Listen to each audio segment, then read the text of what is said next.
Hello everyone, welcome back to my channel. If you haven't already, hit the subscribe button.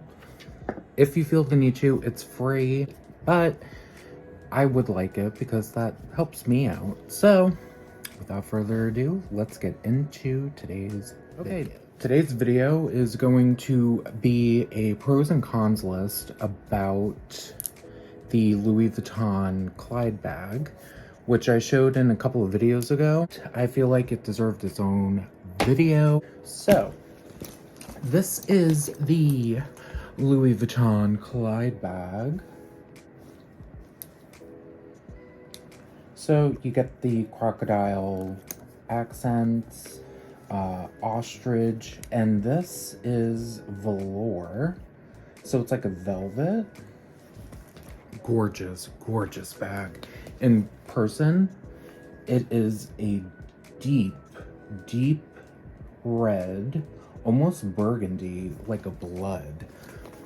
So, this is the top part of the bag.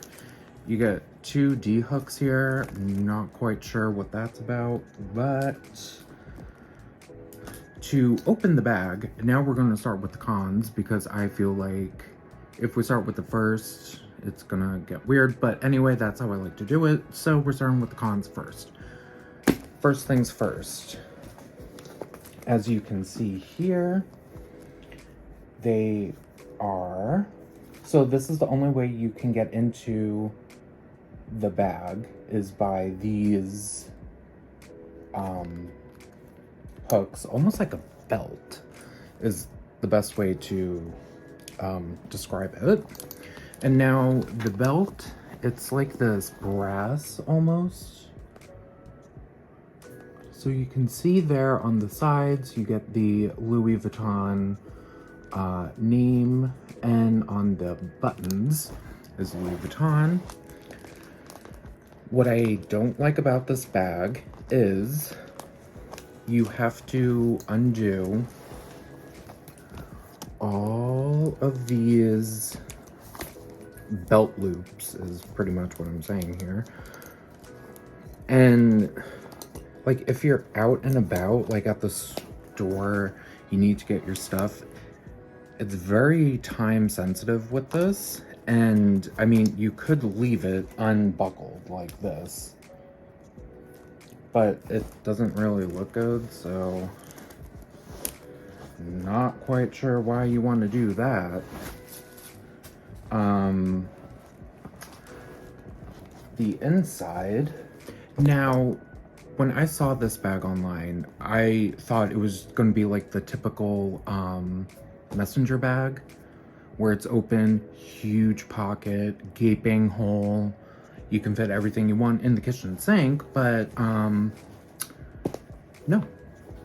That's not how this one turned out. This is the opening.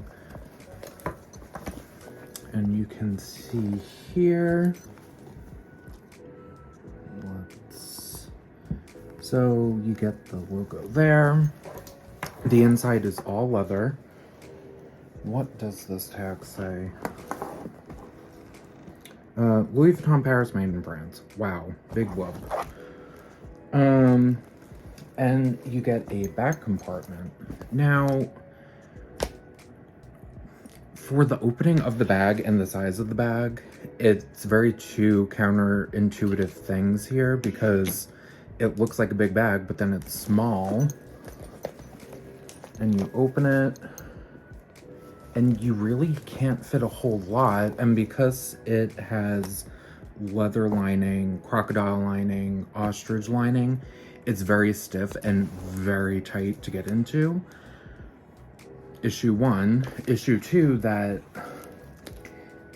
it is such a specific material for this bag that even if you get water on it, it's gonna leave a stain. And on top of that, I use a lint roller because this bag collects a lot of dust. And I'm not talking, you know, a few spots here and there. No, this bag is like a lint magnet machine. The other thing, it is adjustable on the sides. You have 3 different heights to put it on, but even on the last one, it's still not going to give you enough room because it is such a tight thing to put over your shoulder, and it's small, so, and I'm a big person, it's just gonna look weird. But that's not what I really like about it. And there's all these buckles to do, I don't know, and to just put stuff in and get to it, it's such a task. And the pockets down here, not only is this part attached to it, there's pockets with buttons, and the pockets aren't very big at all. And of course you get the velour lining within the pockets as well. So this is pretty much a fabric bag with exotic materials on it, and that's what drives the price up, I'm assuming, because it's all genuine crocodile and ostrich and velour. And even buttoning this bag is a pain in the ass. Anyway, with that being said, because we're just splitting hairs at this point, the back is the same as the front, but you only get the 2 pockets in the front and not the back. Other than that, let's see here. I mean, pretty much other than that, it's an all-around fantastic bag, and no one's going to have it at all, and you don't really see that many people with it because it's such a unique bag, and it's, I'm assuming, rare at this point because of the time it came out. But those are the cons about it. The pros is, to me, this is such a collector's piece that I'm not ever gonna sell it. If I do, shoot me in the face. But this is such a rare, unique bag that no one really is going to have. And it comes in 3 colors. So this is the Bordeaux. It comes in black and then green. The green one, oh my god, is it gorgeous. It's so gorgeous. If I could, I would have all 3, but because that just recently went up in price, I'm happy with the one. And yeah, that's pretty much it on that bag.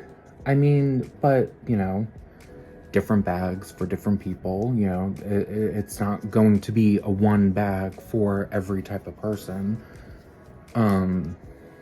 But yeah, I honestly feel like that the more rare and exclusive bags Louis Vuitton made, back in like 2009 to, I wouldn't say recently, because the quality has definitely gone downhill from when they originally made their bags. And that's sad because I have 5 vintage Louis Vuitton bags, and when I compare it to a newer Louis Vuitton bag, the quality is such a difference. It honestly is, and I hate to say it, I rather the vintage bags over the newer bags, because the old style of bags, you could literally feel the quality of it. And I'm not saying that in a bad way, but when you buy into luxury handbags, you almost have this assumption of what a bag could be. And then when you actually get it and it starts falling apart, it starts chipping, you get creases, the glue, what have you, it's almost a deterrent. So you would want to go back to buying Coach or Michael Kors. Not that there's anything wrong with it, but again, you get what you pay for, if that's making a lick of sense. But I haven't had any issues with this bag, and mind you, it's a handful of years old and it's holding up amazingly. Of course, when I put it in my case with the other bags, this is the only thing that bothers me about it, is when it's closed like this and it sits, these tend to ride up. But at the moment, there's literally no cracking on it. So, I mean, it's all around a fantastic, fantastic bag, but you would definitely want to carry the bare minimum essentials of what you need. And the fact that it's double pocketed, there's totally more room. You can put the more important things in the front and the lesser important things in the back, but it's not really how I like doing it, because then that's more of a task to get in it, and I just want to deal with one pocket, and that's pretty much it. But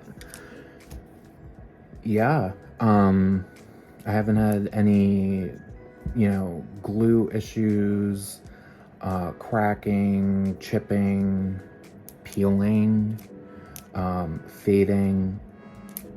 It still literally smells and looks brand new.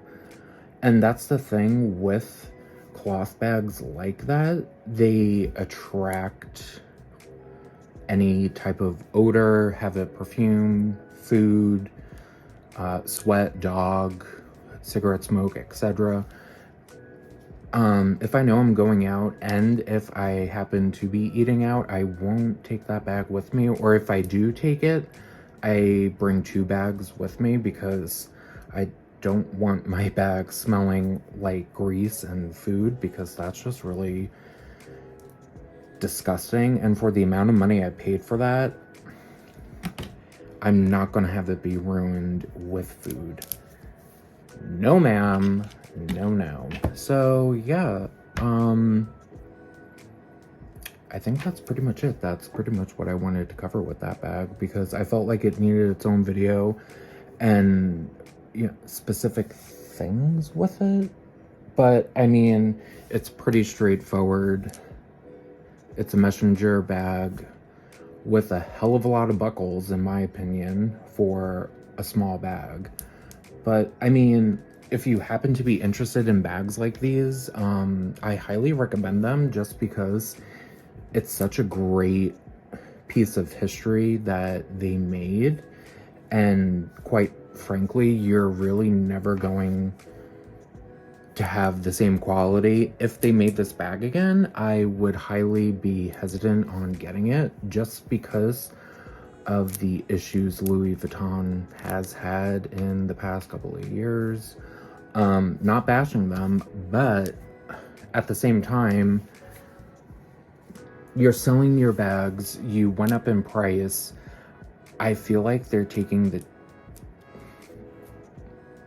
crap way out, because you can charge $9,000 for a bag, but then at the same time, you're charging it so high and you need to keep up with the demands. You're not really focusing on quality control as you would in the previous years, because back then it was a highly sought after company, brand, that they weren't pushing out as many. Like, they made a select few and that was it, and they would have to remake it again. That, to me, I wouldn't mind buying Hermes, because you're buying into a company. Not only, like, yes, everyone wants the bag, but what people tend to forget is the history of the bag, how many people make it. There's one person that makes it per bag, and it takes days to make the bag. So yeah, I would love an Hermes bag, but I'm not saying never, but it's just very, how do I put this without being rude? It's becoming more of a trend brand, very on style brand, that it's so plastered everywhere. Like, people are buying it left and right, that it's losing the luxe aspect of it. Because back in the day, and I'm talking like, I don't know, when did they come out? I was gonna say Industrial War, but I don't think that's around the same time. Let's just say Titanic era. Back then, not many people had it. So it was like that secret luxe, like, oh my God, where'd you get it? Not many people knew about it. On today's market, oh my, you can't go on anywhere without companies, ads, and everyone talking about specific bags, that it's almost turning it off, and it's turning it very, very tacky, in my opinion. Not on the brand standpoint, but the people that are getting these bags. But then when you get the bag, you're complaining on certain things. It's just, I could make a whole video on it, on how that annoys me. But then again, I'm a small platform, and I just say how I feel. Anyway, I'm rambling. I hope you liked this video.